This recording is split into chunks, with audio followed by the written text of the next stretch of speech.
Hi, this is Nouvelle, and I want to talk with you just a little bit about the key agreements and documents you need when you are buying or selling a business or doing any type of M&A, merger and acquisition process. So you might say, okay, this is a super small transaction. It's just mom and pop, and we are selling our mom and pop business to our son or to our cousin, whatever the case might be.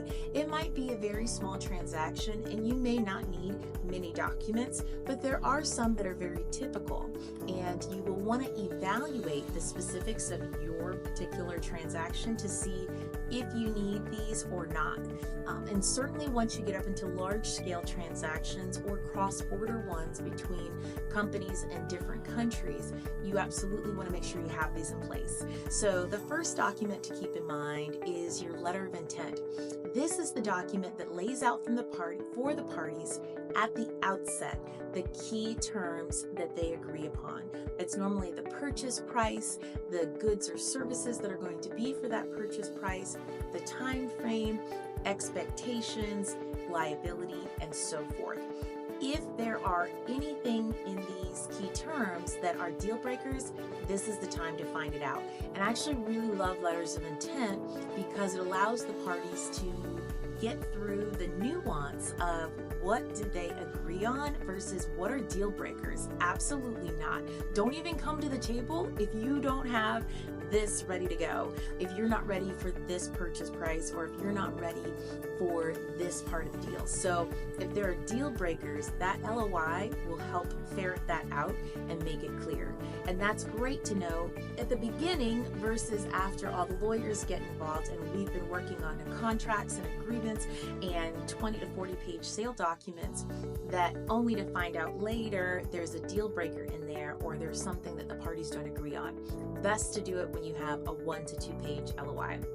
Next after that is the actual purchase agreement. You'll have several supplementary documents that are part of a sale or purchase of a company, but this by far is the most important one. This is probably the document that we spend the most time on, my team and I, when we are working on an M&A deal. It is the sale purchase agreement. These are the key terms of that sale, everything from how it's going to be funded, when monies are going to be paid, to the services, the products that are going to be part of it, how things will be handled if there's any breach of the agreement, dispute resolution, all of the things. So it's very important to have that document drafted very well and very thoroughly. And don't be surprised if it is something that can take up kind of the larger part of the budget when working on an M&A deal. The other contracts that are auxiliary to that M&A deal are normally pretty short, straight to the point, and they don't take as long. But this one's the meat and potatoes and the big deal of the deal. And then there are the non-compete and non-solicitation agreements. These are very important because if you are a seller, you're selling your company, you're saying goodbye, have a great time with my new company, with your new company, I'm out of here. And you're a new buyer, and you're like, great, this is awesome.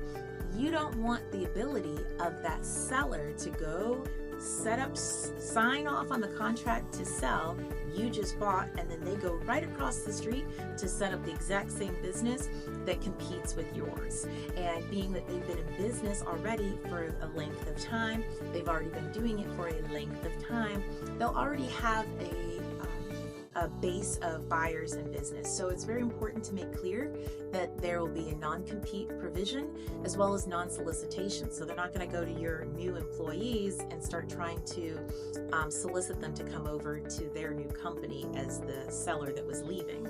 So making sure this is clear is important, and also knowing that the law is in a little bit of flux here. So when it comes to non-competes, sometimes the courts have said they're not enforceable, and now they've gone back to saying they are enforceable. So keep your eye on this area of law, and will also help keep you updated too. After that, you have employee agreements, and these are the agreements with your either key executives or chief officers or your employees at the operational level. So making sure that it's clear who is staying on with the company versus those who are moving on from the company. So make sure that those key agreements have been discussed. This will help limit the accountability. This will help keep things smooth for a successful transaction. All people want to do is enjoy the business that they are doing, be able to make a great profit at it, and help others at the same time. And having what you need in the process will make all the difference. All right, well, that's it. If you have any questions, feel free to let me know. I'd be more than happy to help. Have an amazing day, and I'll talk to you soon.